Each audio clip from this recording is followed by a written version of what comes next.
तर अंबादास दानवे बोलतायत, थेट जाऊयात.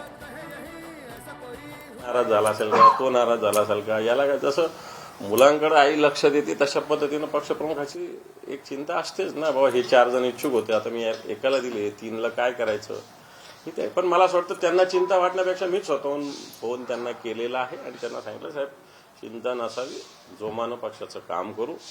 तर मला असं वाटतं मी एक शिवसैनिक बाळासाहेबांचा मी स्वतःला परिपक्व नाही म्हणू शकत, पण जबाबदार तर निश्चित म्हणू शकतो. आणि म्हणून ही जबाबदारी माझी पण आहे, जेवढी पक्षप्रमुखाची तेवढी माझी पण मी समजतो. आणि मला असं वाटतं या जबाबदारीतून मी निश्चित काम करेन. हे बाई इच्छा असल्यावर नाही झाल्यावर थोडं बहुत वाटत असतं, पण तो अजून तर खूप बाकी आहे. मला असं वाटतं या जिल्ह्याचं नेतृत्व पक्षप्रमुखाने माझ्याकडे सोपवलेलं आहे. ही मोठी गोष्ट. मी एक सामान्य घरातला शिवसैनिक आहे, एक सामान्य शिवसैनिक म्हणून आज एवढ्या महाराष्ट्रातल्या महत्वाची जबाबदारी मला पक्षप्रमुखाने दिलेली आहे. आणि एवढी जबाबदारी दिली तर मी थोडी म्हणतो की येणाऱ्या काळात जबाबदारी मिळत जातील. जी जबाबदारी पक्ष देईल, पक्षप्रमुख देतील, मग ती अतिशय ताकदीनं निश्चित पार पाडण्याचा माझा तरी मनोदय आहे, एवढं तर स्पष्ट आहे. आव्हानं काय आहे तुमच्यासमोर लोकसभा निवडणूक लढवताना? आव्हानं तसं म्हणायला गेलं तर खूप आहे ना. आव्हान तसं म्हणायला तर काहीच नाही.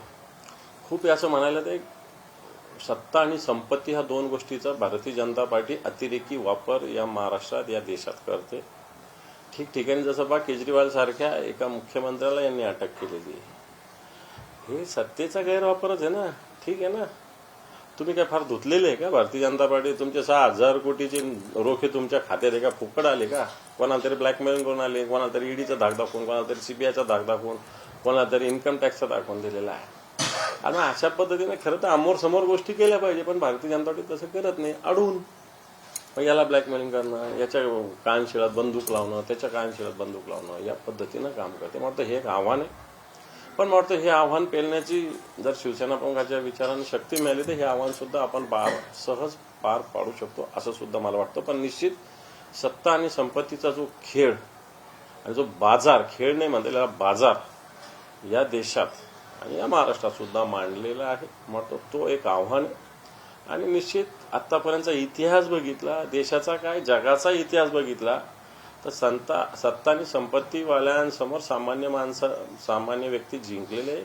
मग तुम्ही कोणती रशियन राज्यक्रांती घ्या, अमेरिकन घ्या, फ्रेंच घ्या, भारतातले घ्या, या सगळ्या क्रांती झालेल्या त्या सामान्य लोकांनीच केल्या. मला असं वाटतं किती सत्ता संपत्ती समोर असू द्या, सामान्य माणसाचा विजय होत असतो. तसाच विजय सामान्य माणसाचा म्हणजेच लोकशाहीच्या देशात होईल असा मला विश्वास आहे. शिंदे गटाची जागा आणखी ते जाहीर करायला तयार नाही. एमआयएम जाहीर झाला, आता उभाटा तयार झाला, पण शिंदे गटाची उमेदवारी काही जाहीर नाही. तुम्ही त्याच्याकडे कसं बघता? कारण ते दावा करतात की अंबादास दानवेशी आमचं बोलणं सुरू आहे.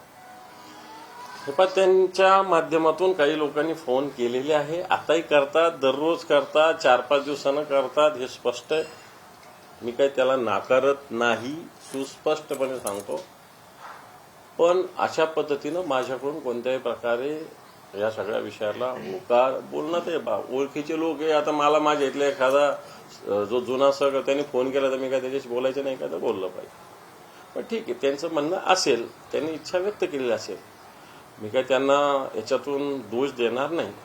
त्यांनाही वाटतं मी असावं त्यांच्यासोबत असं वाटतं, त्यांनी तशा पद्धतीनं माझ्याशी सातत्यानं संपर्क चालू आहे, हे मी नाकारत मुळीच नाही. परंतु मी उद्धवजी ठाकरे साहेबांसोबत, शिवसेनेसोबत, कारण अशा वेळेस मीच गद्दारीविषयी भाषण करणं, मीच गद्दारी करणं हे काही मनाला पटणार नाही. मी शिवसेना प्रमुखाचा शिवसैनिक आहे, छत्रपती शिवाजी महाराजांच्या विचाराचा मावळा आहे, त्यामुळे असं काही होणार नाही.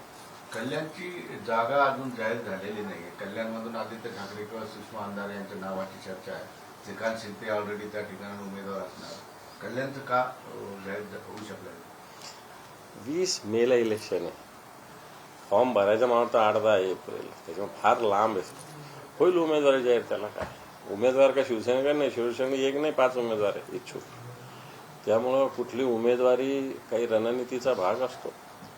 कारण अजून माझ्या माहितीप्रमाणे भारतीय जनता पार्टी ठाण्याच्या जागेसाठी आग्रही आहे, आणि जर ठाण्याची नाही मिळाली तर कल्याणच्या जागेसाठी आग्रही आहे.